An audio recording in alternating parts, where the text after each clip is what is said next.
All right, good afternoon and welcome back to Military Retirement Live. And I'm actually thinking of a new name for this, but we can talk about that maybe tomorrow. Yeah.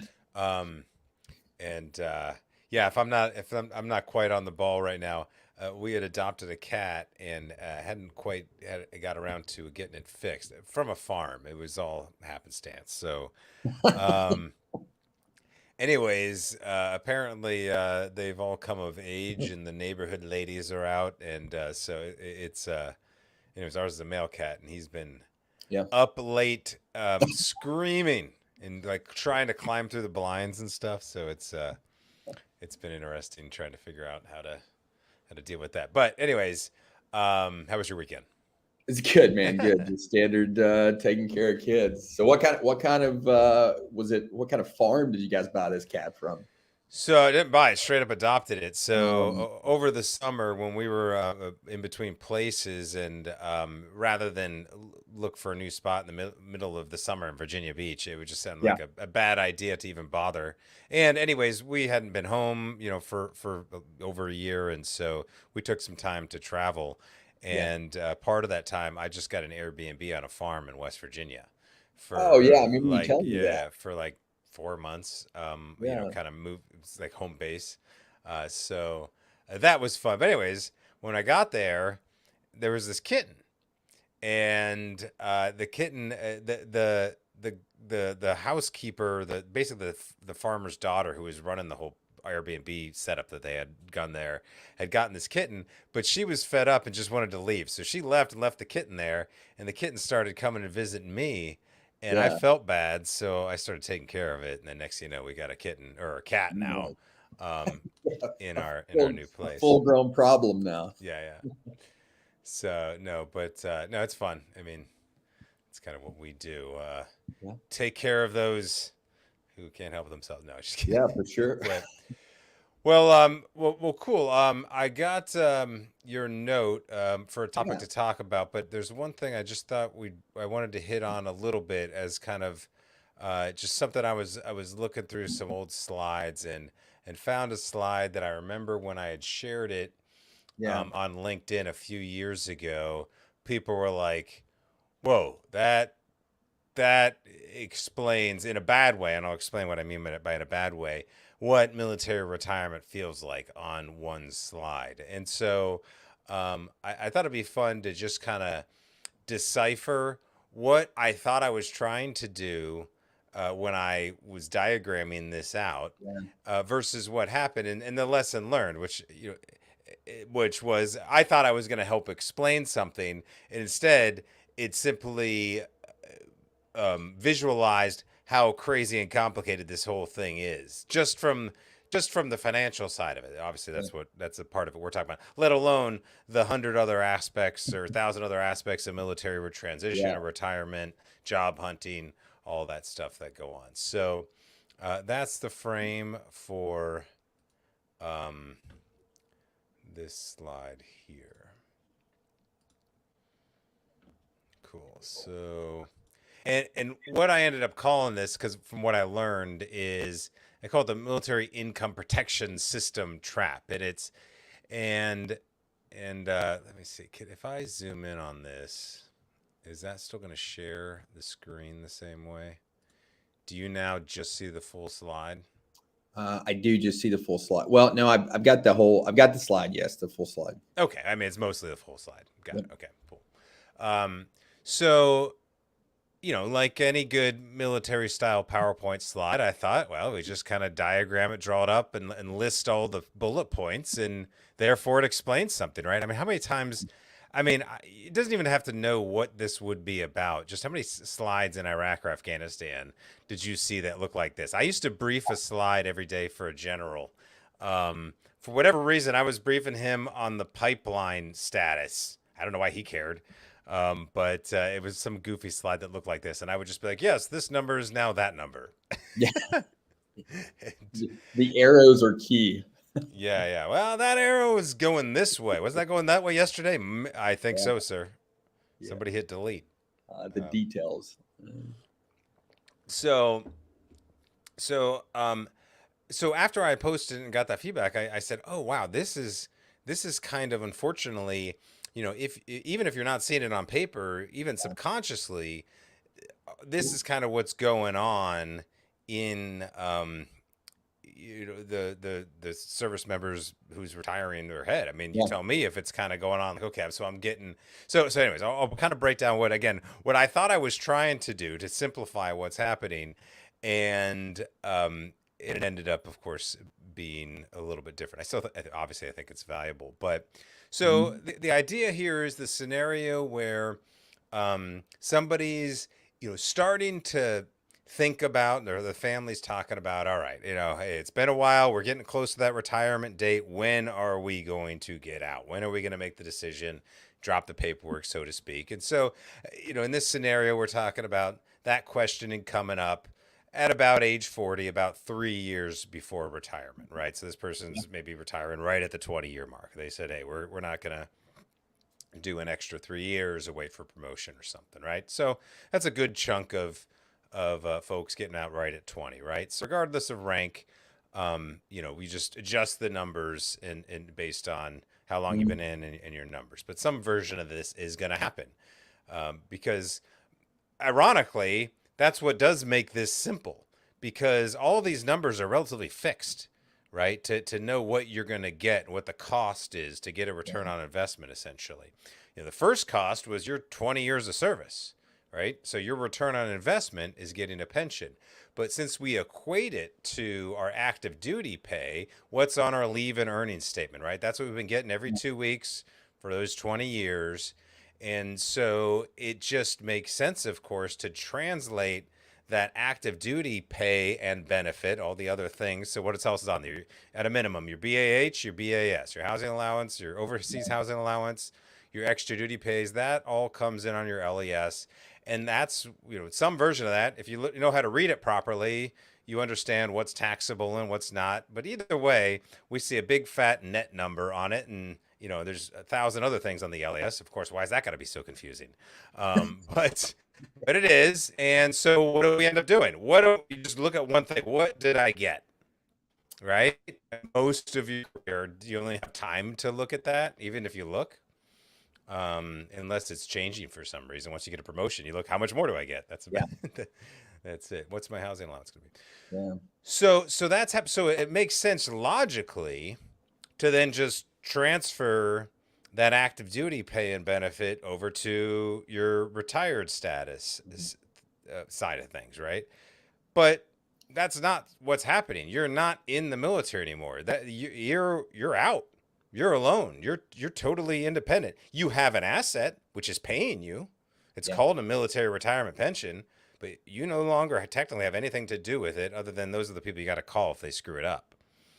Right. But that's essentially, you're tied in. As long as the United States government military around and there's somehow money to pay this stuff out, they're going to keep paying it. So that's what we've earned. But of course, we know, and this is what I was trying to say here. It's like we're used to all this pay that comes up to some level, total level we see on the LES. So if we combined everything here, for the typical O5, they're making about 144K, Right. plus or minus depending on where they live. And so if we're just trying to replace active duty income with post-military income, really traditional financial planning would say, well, you just need to fill that gap, with a new job. And, maybe the job pays you more and you end up making more money, I think, which is more often the case, which really changes this scenario completely. But since Well, you're, everybody's thinking, huh?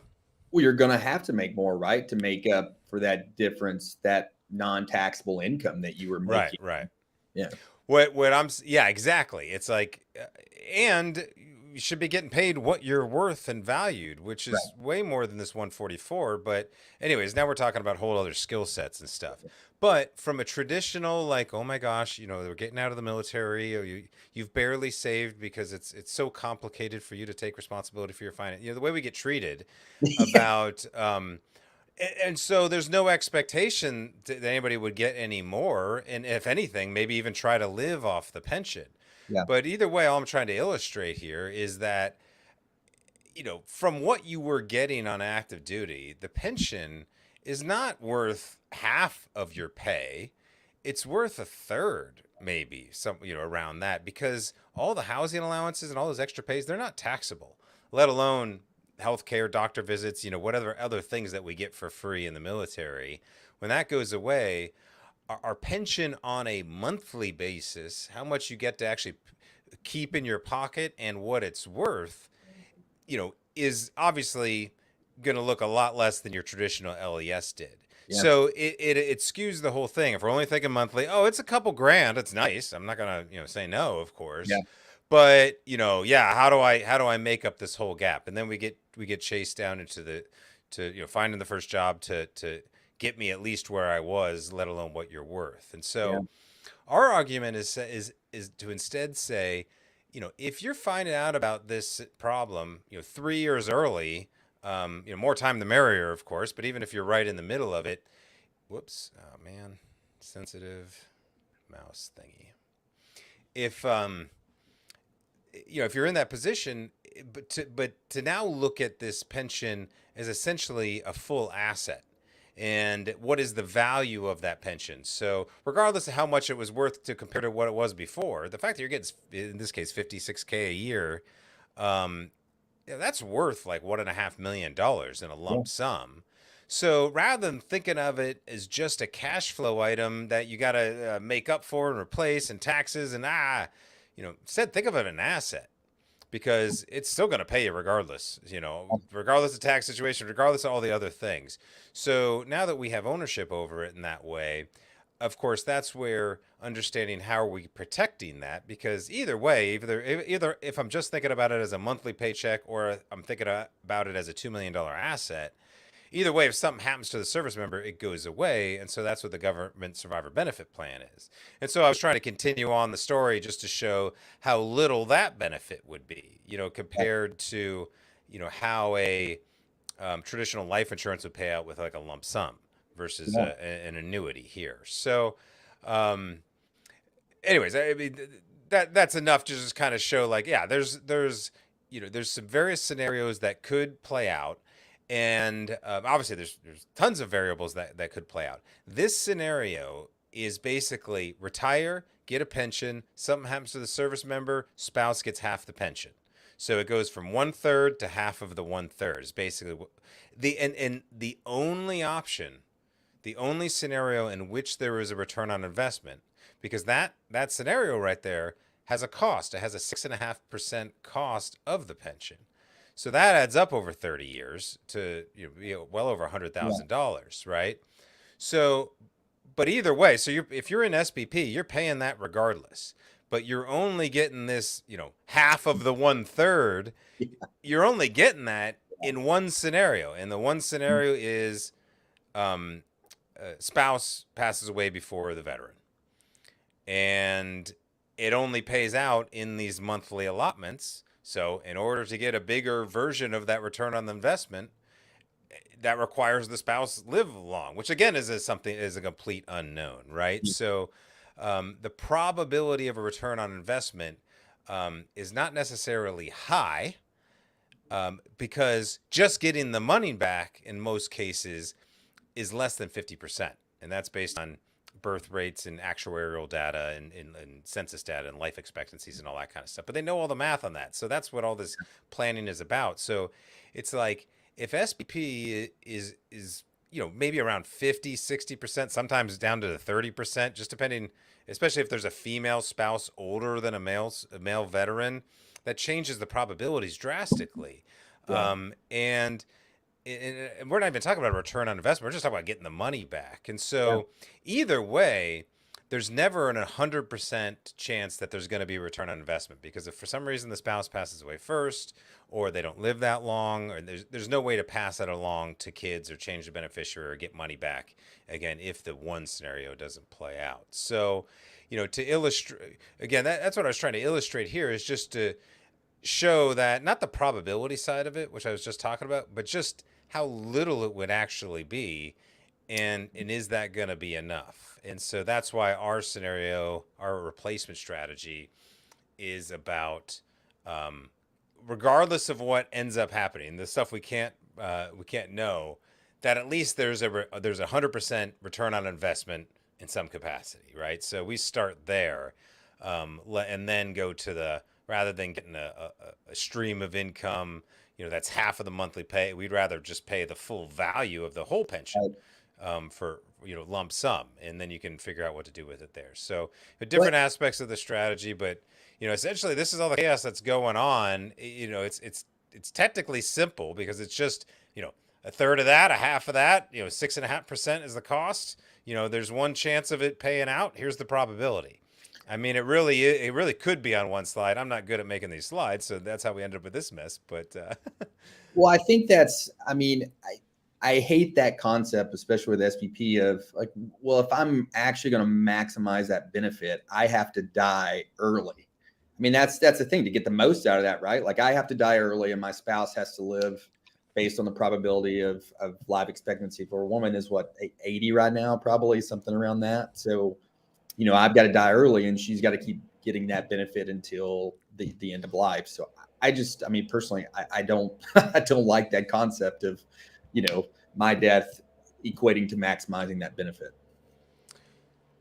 yeah, I mean, and it's a tough question to come up with because one way or the other, you're getting presented with this scenario and having to make a drastic decision. And again, I argue that this decision on whether or not to do SPP, and of course, if you don't do it, what are you going to do? Are you going to do nothing? Are you going to self-insure, as people say, without using insurance? Or Yeah. are you going to self-insure with insurance? And then, of course, what's the strategy there? And unfortunately, most self-insurance strategies are also a lot of unknown and variables. And then the typical life insurance strategy uh, really doesn't solve the problem because there becomes a date later on where you didn't die and then you're in the same Yeah. boat, and really in that case that's the point of the SPP. It's there forever. So those are the levers to pull in making the decision, and just get that thrown in front of you at the last minute is why it's so tough to make a smart decision, or just didn't even know. Like I talked to a good buddy of mine. He had retired a couple years ago. I haven't spoken to him in 10 years, and he hit me up, and he's just like, hey man, we're shopping around for financial advisors, and I thought I'd for old time's sakes give you a shot. And when we got on a call, I was like, hey, first off, I don't want you to be my client, because I'm not trying to be a financial advisor. What I am trying to do is solve a problem that you, as now a high income earner, he's got another job making good income, can take advantage of that many people can't, in the sense of doing survivor benefit plan more like a private investor would do something like this rather than a saver. Someone who's, it's just a different strategy and mindset. And Yeah. that's what you're doing. It's like, I got some real estate. I'm maybe trying some online businesses, whatever, or I've got assets and I want to invest it in a startup or invest it with a Yeah. real estate investor. That's what private investors do. And That's right. that's what having a military pension gives you the option to do when you frame Yeah. it and manage it in this type of way. So, he was just shocked. He's like, I didn't really know you could opt out of the SBP, let alone after you'd already gotten out of the military. So since he's in the window, the opportunity to say, oh, maybe we can free up that cash flow, because he's someone that does like to do his version of private investing. He likes to do options trading, not aggressively, but hey, throw some good change. You know what you're doing. You can get a return on investment. You don't have to, renovate a house in the process. So, hey, whatever interests you, and you can build a talent stack around, but understanding that you're always going to be playing against professionals. Yeah. So be a professional, or strive to be one. And the cool thing about the private investor mentality is you never take too many risks. Yeah. When essentially, if you're putting all your retirement accounts in a mutual fund with a financial advisor, even TSP, it's essentially 100% at risk. Because at any time, if you're not on it that day and something goes crazy in the market, it's just the nature of the beast. Yeah. So yeah, that's the different mentality here. And so with a private investor mentality, essentially this whole box just kind of collapses in on itself, because now you're you're doing what I call it the other day. I call it the private replacement of the SBP, of the survivor benefit plan. It's a survivor benefit plan. We call it the and family benefit plan because that's really what's supposed to be happening, versus the survivor. I mean, survivor, just the word itself implies something not great. Unfortunately, that's the quote unquote best case scenario. Somebody died early catastrophically, and yay, we get to get a return on investment. So this adds more options to the table and kind of more control on no matter what happens. So, but yeah. Anyways, so that's what I thought would be fun to review today. Any other thoughts here before we go to that other thing that No, you I sent thought me? that was a great segue into you talk about private equity and to talk about the kind of the search fund model and the theory behind that. No, it's a lot. I mean, the big thing is, especially looking at this graph, it looks very complicated. That it isn't as complicated, but it's a lot. It's one of those things that where if you don't hop on it fast, right? Like you don't have a you don't have a large timeline to opt out of the survivor benefits plan. So if you're not thinking about that early, you're going to miss that opportunity, and then you're kind of just stuck. So I think that's the overall gist of it is to be able to like, hey, get on it fast, think about it early, and talk to the right people so you know all the options out there, whether it's your option or whatever. Just have the knowledge, right?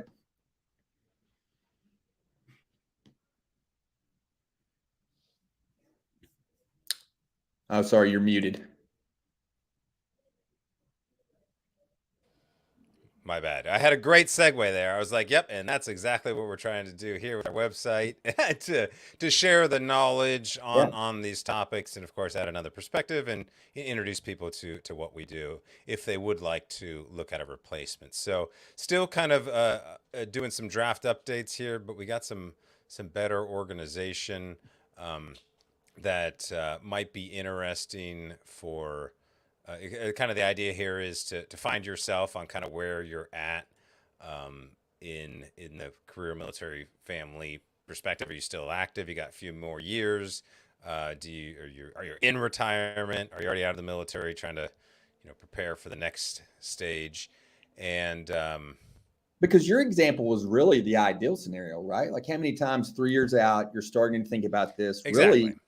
Really it's a whirlwind of a transition 9 months to a year out where I see people concerned about two things, and it's mostly replacing that income, and the VA benefits side of the house really consumes most of their time. Doctor's visits, trying to get my medical record to the state it needs to be in to maximize my benefits.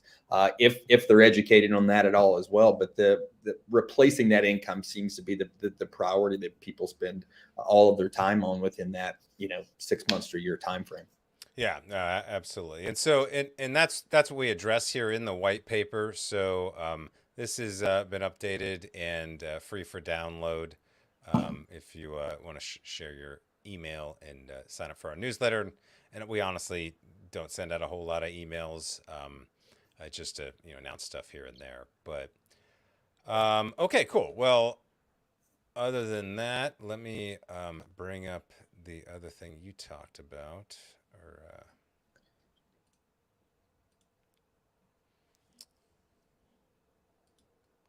let me see how to do this. So, give us a kind of background on Yeah, I what I'm thought about to bring up. so. You're going to bring up an article that the Wall Street Journal just posted today on the search fund model. And to be honest, I'm surprised that this is the first time that the Wall Street Journal is writing an article on this. I mean, the concept has been around for about 30 years. You may hear it as another term as entrepreneurship through acquisition, right? All it is doing a search for a small business and purchasing that. But the model behind that was a process. There's a 5 or 6 step process that people go through. But the real idea of it was when it started back in the 1980s, the two universities that were promoting it was Harvard Business School primarily. And I don't think you can actually find the link at the bottom of that if it matters, if folks want to read it. But Lindsay is a reporter for the Wall Street Journal. I read the article. It's about a 5-minute read. But both Harvard and Stanford built this process. Harvard actually wrote a book on how to acquire a small business to allow people to become CEOs and own a portion of the company. Most of these businesses, the valuation is $5 to $10 million. But the way that folks are doing it now, right? They're either going into investment banking, private equity, some sort of marketing career, making some money there, and then taking about 2 years off to start this search. Maybe they're funded by a private equity firm. There's firms out there that are kind of headhunters looking for people to sponsor. One of those is Pacific Lake Management. They're a company on the East Coast. Some of who are, there's veterans that work for them, and they're looking for people to help do these searches as well. But a lot of folks are now marketing themselves coming out of these business schools to say, hey, I want to do this. Give me the initial startup money, $250,000 to $500,000 to go out in the country and find a small business to purchase. Now, these businesses aren't, a lot of them aren't sexy by any means. It's pest control companies, window washing companies, but it's profitable business. Yeah. The fascinating piece of it is, you hear a lot of people talk, especially entrepreneurs, and a lot of people are finding out that this is not as risky as you think. The success rate to the ones that are actually successful, you can read different articles on it, is about 70%. Once the acquisition takes place, as far as like, hey, being profitable or even 4 to 5xing the company. So the strategy. What's the success rate on veterans sticking with their first high paying job? That's a good one. It's about, I read a percentage the other day. I saw a number where it was 80% of veterans, and I don't know how accurate this is, but about 80 to 90% leave within, the first year or two of their first job, and they hop around for the first 4 or 5 years. So, essentially, I think people are coming to the knowledge. And oh, by the way, the breakdown of industrial backgrounds that people come from, there's about 10% military. I think we had this discussion the other day. There's a guy in Richmond, I need to look him up on LinkedIn, a West Point graduate that has acquired a company, and this has been a success. But the one thing that I find interesting as well too is like, well, this is one model, but as a veteran, like, right, using your product, some other things to actually help them start up a small business, like, hey, just start from the ground up, like find something you want, whether it's a franchise, whether you want to start an insurance agency, whether it's a real estate brokerage firm, there's that option too. And I think veterans are well suited for doing something like this. They're just not educated on it or don't know about these concepts, because for 30 years, at least the search fund model there was a tight hold on it. And, the prestigious universities that you think of, both Stanford and Harvard, only having the two initial programs, but now it's kind of dwindled out. There's other business schools promoting this model, Duke and a couple other schools. So it's coming down to the still top tier, but a little bit below Harvard and Stanford that are promoting this model. So it's pretty interesting. The more people, and they said, I think 2000, so there was 70 searches that was on record that they found in 2019 when the pandemic hit. I mean, it went up to like 100 searches that were on record. So, I mean, there's more and more people. It was interesting during the pandemic that this happened, but I think my thought is it's really because the amount of people are looking for somewhere to park their money, right? Like there was a lot of money made in the market and a lot of money made in real estate over the past 2 years. And so there's more investors out there willing to take a gamble on people to say, hey, I'll take a gamble on you and invest money in you personally to go run, a small window washing business in, Topeka, Kansas. I'm not willing to do it because I want to stay in San Francisco or LA, but like, hey, you go run the business and I'll, 10x my money in 6 years and sell the firm. You get valuable experience as a CEO. And oh, by the way, you walk away with $5 or $6 million at the end of the day. Oh yeah, I guess so. If they, if you're, depending on the size of the business, right? Right. So interesting. So, so basically, you're proposing separate than a franchise model where you have to put some skin in the game. Essentially, if you get the right girls, I mean, wonder why you would need to do the MBA. I mean, I guess everybody's got to validate and get their, check the boxes to make it sound something. But I think eventually, whether or not it's through an MBA school, it's just the concept of looking for this type of model and Yeah. creating that version of a model, bring value to a small business. So I just had a great call with a buddy of mine who is does what's called fractional COO. He's a Marine, retired Marine, Brian Verts. Look him up on LinkedIn. Yeah. And you know Brian? No, I don't. I was going Okay. to say the name like as a Yeah, thing yeah. about. So he's got a business model where the idea is to introduce veterans to be what's called an integrator for a small business or a startup, and because all businesses, are have a visionary. That's how they get started. And Yeah. so whether my vision is to kill all the bugs, I'm gonna create somebody's got to implement the stuff, and it can really never be the same person. That's why there's a commander and a senior NCO, right? In the military as well. Somebody's got to get the shit done. Yeah. Somebody's got to do all the plans, right? And so um, the idea of I think the problem is we get out of the military and we're told we got to climb the corporate ladder, Yeah. or I don't want to do that, so I got to have my own idea and go start my own thing and take all the risks and basically do what I did and bumble around for 10 years, but learn a lot and be free. But it's well, but all things are always going to be stressful, so it's kind of like that's the point of choose your own path, but having the option to choose your own path.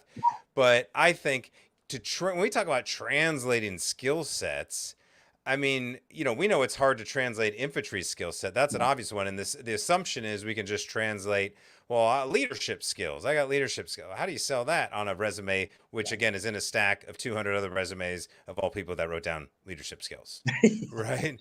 So, that's the dilemma we find ourselves in. Yet, as a small business owner myself, I would love for someone to come in, understand, already having done the research, read the book. The book's called Rocket Fuel, and get the concept, understand they got to go into a situation that is chaos, much like that last slide we looked through, and we take control of it. And so a lot of military guys pride themselves on, hey, I got to change jobs every 2 years. I come in, I learn it all in a month or two, and then I fix the whole thing, and it's a lot better. That's all a small business wants to happen as well. They just, of course, it's not going to fit into those nifty pay charts to Right. replace that income, because maybe that income comes, instead of every 2 weeks. What if the income comes every 2 years, Yeah. but it's 10 times as much? you Yeah. know but but if we're a veteran and we're getting a military retirement, that should technically free us up for it. And ironically, that's considered risky to not go get the secure job, which is neither Yeah. safe nor secure in any sort of economy or environment, let alone what we've gone through the last couple years. And so whether it's this model, which you just introduced, going through an MBA, or I know there's all sorts of organizations that are looking for funding. I think it's just a replacement for private equity. The private equity people all went after the unicorns. And so they were just pumping money at these startups. None of them have made any money, even the big names you heard of. Yeah. And they were pumping money to basically fund Facebook and Google ads. If people didn't know this is what's happening, it's very important to understand. So all the money that for any new customers they would get, that was the whole game. It was to get as many customers as quick. So all those new customers, the money just went right back into more Facebook ads, more funding for Facebook ads, and that's why things went viral or not. It was just how much money they threw at the advertising, because it was so manipulative. For the first time in history, what you can do with Google ads and Facebook ads, and a little bit in all the other platforms, it's just next level. So the equity funds, they don't care if the company's providing value. They just want valuation and Yeah. stuff. So they're private investors. That's how private investors think. So to just go back to understanding, we can sit around and wait to have this chaos defined for us, and try to perfect it or whatever, Or we can just understand, I get what I get, but I want to, I get what I get for my pension, but I want to control all the other aspects of it. Because really, the only thing that matters when you get out is the pension. That's the only thing that's Yeah. fixed. This one number right here. All this other stuff either goes away or doesn't have to be there unless you Mhm. want it to be. And the Mhm. only reason you want it to be there is if you can't qualify for a private version or replacement of the SPP. Yeah. Um, but no, cool. I'm glad you brought that up. I think it kind of it tied in well. Just to think like, if we're stuck in here in this trap, we've got to be thinking about those other options, and putting part of understanding opportunity. I think is just putting it out there Yeah. that. I don't know. I want to wait for these things to show up. I didn't know about what you just brought up, but I'm always kind of open to the new concepts and ideas. So they show up when you're ready to look for them. Otherwise, you Yeah. just scroll past it. There's too much information out there. Get distracted. Well, I think too. You look at the career military individual, officer enlisted on both sides. You have this huge asset that you're going to get after 20, 30 years of service, which you have earned. But you are the person that has the ability and is positioned to take the most risk, yet doesn't because you get accustomed to a certain standard of living and you feel like you need to replace that as fast as possible instead of trying some of these other things where in the long run is probably going to make you happier than what you find yourself, what kind of work you find yourself into right after retirement. Yeah, man, absolutely. And it's just one of those things. I mean, I write about it a lot in my book. That everybody's got to eventually give themselves the permission to stop following orders, because it's coming anyways. Yep. And at some point, you're either going to get left behind. I mean, again, some people climb the corporate ladder and they do well and they end up being in charge, and hopefully they improve those processes to treat employees better. But I'll leave it at this. So I had a guy, a West Point grad, who got medically discharged while he was still a lieutenant. So he'd only really been in the military for a year or two. But the DoD SkillBridge thing had just come out as very, very early on. So he walked up to his guy and got a, and he wanted to do it with us. He wanted to learn online marketing. Well, he never showed up to any one day of DoD SkillBridge with us because he was going through medical, discharge stuff. It was, but anyways, that's not my point. He ended up getting hired by Better.com. So Better.com is one of these new unicorn startups for the mortgage business. So kind of like Rocket Loans, right? And or quick loans. So Better.com came up, and just a few weeks ago, there was a real famous thing that went on in the business news. CEO fires 1,000 or 900 employees over a Zoom Oh yeah, call, yeah, right? I saw that. And it Yep. was true. It was the CEO of Better.com. He was, I think, he was a new CEO. He happened to be Indian. I don't even know if he's Indian American, but he's of Indian descent, and a lot of entrepreneurs in that space. And so everybody knows that in India, there's a huge outsourcing virtual assistant. I mean, call centers, the whole thing. It's the market. Yep. That's their whole business model. It's genius, right? And so, what did this guy do as the new CEO? What are you supposed to do as a CEO? Focus on the shareholders, not your employees and not your customers. Technically, that's all the marketing part of it. We love our employees. We love our customers. But you answer the shareholders or the venture capitalists who are saying, pump the money in, pump the money, get us. So if if the CEO is at a point where he wants to get his improved cut in the deal so he can walk away, that's part of his package. Then part of the deal is going to be improving the share value and stuff. The best way, one of the quickest ways to do that is to fire a bunch of people and hire them overseas. That's what they always talk about. Keep jobs in America and stuff. I mean, of course, I'd love to keep jobs. I want to keep better jobs in America, but Yeah. I'm also, understand human motivation. Like, can we stop forgetting about human motivation and all things that are happening, in the world today? Because it's inherent. It's going to happen. So that happens, and that poor kid.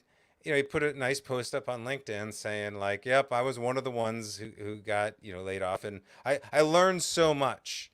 And no, actually, the funny thing is, it didn't come out that he had hired the 1,000 people from India until like 2 days ago. So this happened weeks ago. So everybody made their post. I learned so much. Thank you so much to Better, that company. I loved it. I learned a lot. And then 2 days ago, it's like, yeah, we just went and hired 1,000. We fired 900 of you, but we just hired 1,000. And And it's according like, to and so I'm curious, would he still go back and be so thankful for all he learned from that company who basically just undercut him? And that's just, I guess, the reality. I mean, that happens in any small business and stuff as well. So anyways, just a recent scenario. I'm not, I know this kind of stuff happens all the time in different aspects of life. So I guess, but the one thing we have going for us, as long as the U.S. military is around, and I mean the United States government military around, I think they would cut Social Security before they would stop paying a military pension. Um, then again, there's a lot of financial institutions who have existed longer than most of the world's governments. So that's also something to consider. So, but well, cool, man. Well, anyways, that was a good show. fun conversation to think about. Again, the whole point of the show for those who are joining us, we had a lot of people sticking around watching us live. So thank you all. So if you did enjoy this, if you saw any value, do us a favor, comment below. And like and subscribe, all the things all the other YouTubers do. And actually, a cool thing that would be really helpful right now is Google reviews. We're trying to get more Google reviews because you don't necessarily have to be our customer to leave a Google review. You just have to have gotten value from us in some ways. So if you ever seen something of mine on LinkedIn or on our website or video and you would like to leave us a nice Google review, I would appreciate it. Cool. Anything else going on you want to announce this week? No, I got nothing. I'm excited. Cool. I'm excited for the rest of the week. Yeah, I got some new ideas for show formatting. Like I was mentioning when we got started, it's like, let's kind of play around with this, but I think I can organize around topics in a particular way week by week. And anyways, we can talk about that more tomorrow. But yeah. Awesome. Well, thank you so much, everybody. That felt like a sort of real show in a weird way as you're starting this whole process. So appreciate everybody's feedback. We've been getting some great feedback and hearing. Hopefully, we're bringing. That's what I want to know. It's just like the idea here is to bring a cat and dog just went nuts. Just the outsider perspective around all things military retirement that you're just not going to get, and this can be more of a hangout versus here we got something to brief today or whatever. Obviously, of course, I'm going to talk about something that is relevant to the content I'm trying to promote. So that's kind of the point behind all this is to share how it ties in from a financial perspective. But as other topics come up. Usually job related or identity, mindset, that kind of stuff. Like we want to hit all the things, things, of course, because they're all going to be useful one way. Wealth is about your time and your sanity. Money is just a tool to try to buy some of it for as long as we're around. Yeah. So yeah. And all right, format that currency's in, right? Yeah. Well, hopefully the currency keeps some value. But okay, well, more tomorrow. We'll talk to everybody later. Bye.